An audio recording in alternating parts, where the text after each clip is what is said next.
गवार और पढ़ी लिखी मॉडर्न बहू का घर संभालना। कोमल जल्दी जल्दी नाश्ते की तैयारी कर रही थी। उसने एक तरफ ढोकले चढ़ाए और दूसरी तरफ पोहा बनाने लगी। मिर्ची काटते हुए कोमल अपने आप को कहती है, हे भगवान, कितना सारा काम करना पड़ता है घर पर। अगर आज भी मैं ऑफिस के लिए लेट हो गई तो बॉस मुझ पर बहुत गुस्सा करेंगी। कोमल पोहा और ढोकले बनाकर टेबल पर लगा देती है और साथ ही वो अपनी नंद कनक का टिफिन पैक करती है और कनक को देते हुए अपनी सास से कहती है, माँ जी, मैंने नाश्ता टेबल पर लगा दिया है और साथ ही केतली में चाय भी भर कर रख दी है, तो आप लोग नाश्ता कर लीजिएगा। मुझे ऑफिस के लिए देर हो रही है, मैं तैयार होने जा रही हूँ। बहू, तूने पूजा तो कर ली है ना? नहीं माँ जी, मुझे बहुत देर हो रही है, इसलिए अब आप पूजा कर लेना। रात को भी तू अपने पिताजी को दवाई देना भूल गई थी और अभी भी भूल कर जा रही है। फिर उनकी शुगर बढ़ जाएगी तो मुझे मत कहना। सॉरी माँ जी, मैं जल्दी में भूल ही गई, मैं अभी ला देती हूँ। फिर कोमल दवा लेकर ससुर जी को देती है और कहती है, पिताजी, दवाइयाँ आप नाश्ते के पहले जरूर खा लेना। ऐसा कहकर कोमल नीलम को आवाज देती है। नीलम, कहाँ हो बेटा? जल्दी चलो, देर हो रही है। नीलम अपने जूते पहनकर कोमल के पास आती है और कहती है, माँ, मेरे शूलेस मुझसे नहीं बन रहे हैं, प्लीज बांध दो। अब कोमल जल्दी जल्दी अपनी बेटी के शूलेस बांधती है और निकल जाती है। फिर सभी लोग नाश्ता करने बैठते हैं।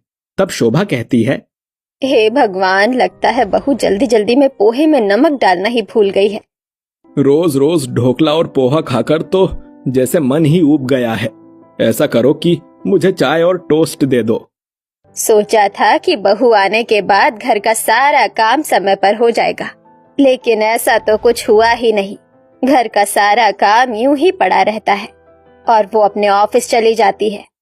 अपने घर वालों से लगातार अपनी पत्नी की बुराई सुनकर विजय को बहुत बुरा लगता है और वो कहता है, क्या माँ, तुम भी रोज रोज कोमल की बुराई लेकर बैठ जाती हो।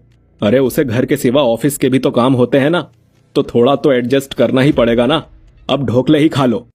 ठीक है माँ, मैं भी कॉलेज जा रही हूँ और अगर भाभी आ जाए तो उनसे कहकर घर के पर्दे चादर बहुत गंदे हो गए हैं, उन्हें धुलवा लेना। ऐसा कहकर कनक अपने कॉलेज के लिए निकल जाती है। थोड़ी देर बाद काम वाली शीलाबाई घर आती है तो शोभा कहती है, आ गई शीला तू, आज घर की साफ सफाई भी कर लेना और हाँ, खाने में आज दाल चावल के साथ थोड़ी मसाले वाली सब्जी भी बनाना। शीलाबाई किचन में जाती है। तभी अचानक जोरों की बारिश शुरू हो जाती है। शोभा शीलाबाई से कहती है, अरे शीला, छत में कपड़े सूखने के लिए डले हैं, जरा जल्दी से तो ले आ। माँ जी, इतनी तेज बारिश हो रही है कि अब कपड़ों को लाने का कोई फायदा नहीं है, अब तक कपड़े भीग चुके होंगे। हे भगवान, बहू कोई भी काम ढंग से नहीं करती, सारा काम हम पर छोड़ देती है वो। शीलाबाई किचन में जाती है तो देखती है कि पूरा किचन बिखरा हुआ है। शीलाबाई किचन साफ करती है, फिर वो खाना बनाकर टेबल पर लगाती है। फिर घर की सफाई करते हुए बड़बड़ करती है, बाप रे बाप, इतना गंदा कर रखा है घर को। भाभी ना कोई भी काम ढंग से नहीं करती और घर का सारा मुझ पर ही छोड़ देती है। शीला जल्दी जल्दी अपना काम निपटाती है। तभी कोमल ऑफिस से आ जाती है।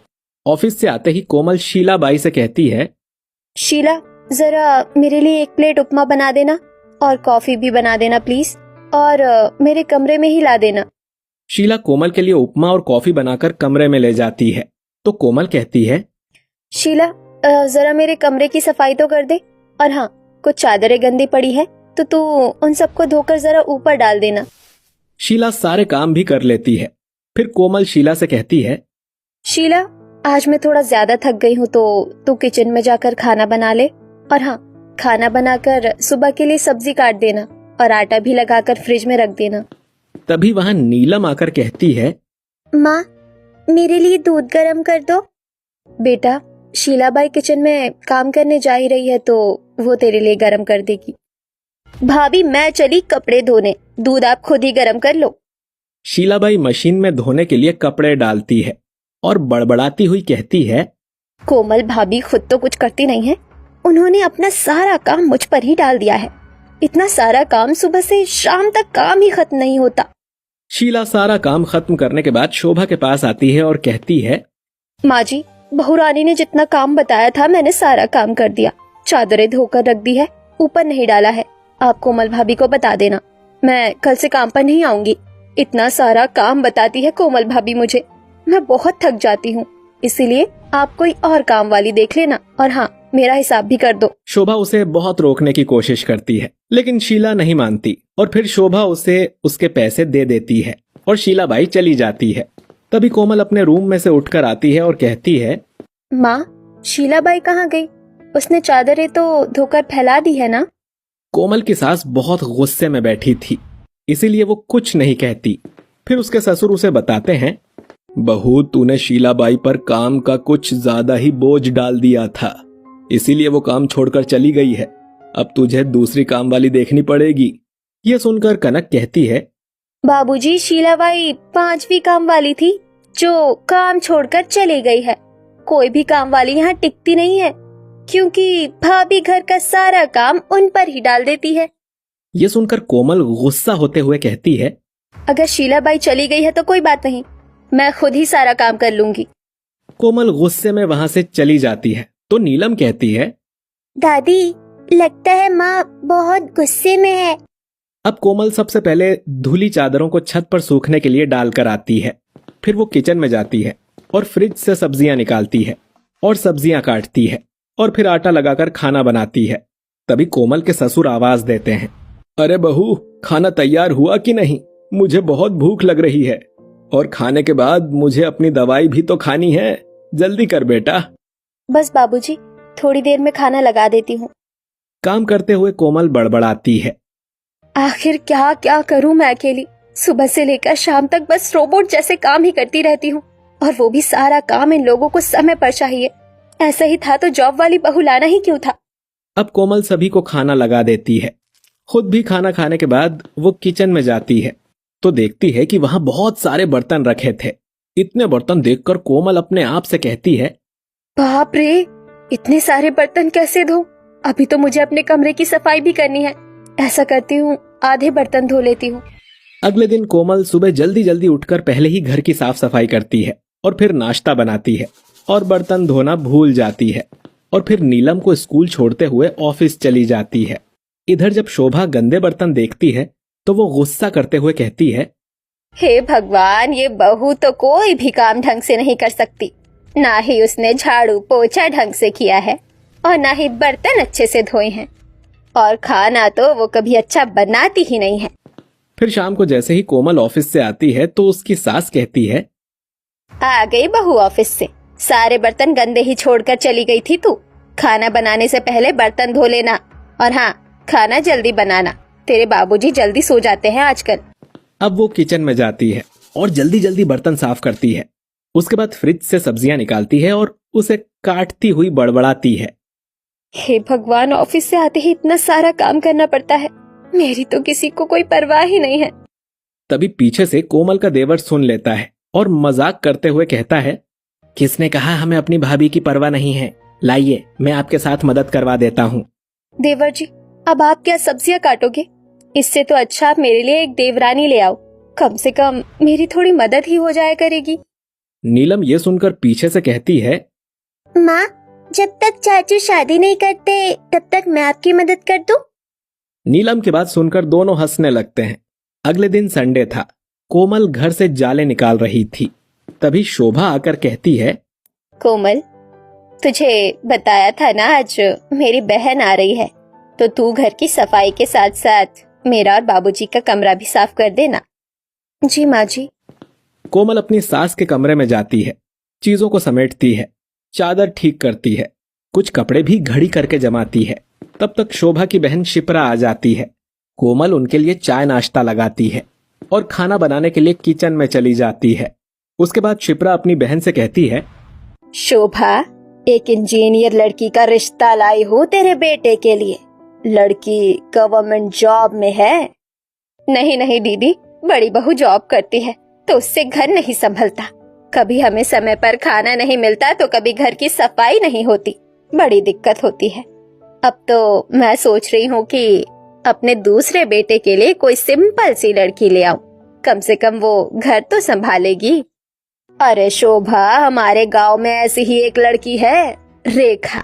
कम पढ़ी लिखी है लेकिन घर गृहस्थी में बहुत निपुण है। तू कहे तो मैं बात चलाऊं? हाँ हाँ दीदी, आप आज ही घर जाकर उस लड़की की बात चलाना। अगले दिन सभी लोग लड़की देखने के लिए जाते हैं और जल्दी ही रेखा और राजेश का रिश्ता पक्का हो जाता है। कुछ ही दिन में रेखा बहू बनकर शोभा के घर आ जाती है। अगले ही दिन रेखा की पहली रसोई थी, तो रेखा सबसे पहले नहा धोकर पूजा करती है और फिर किचन में जाकर खाना बनाने लगती है। तब शोभा कोमल से कहती है, देख, ये होती है घर की बहू। सबसे पहले नहा धोकर उसने पूजा की, फिर किचन में गई और एक तू है, कभी पूजा करती है तो कभी पूजा ही नहीं करती। अब जाकर अपनी देवरानी की मदद करवा खाना बनाने में। कोमल किचन में जाती है तो देखती है कि रेखा ने खाना बनाने की सारी तैयारी कर ली थी। कोमल रेखा से कहती है, रेखा, लाओ, मैं खाना बनाने में तुम्हारी मदद करवा दूं।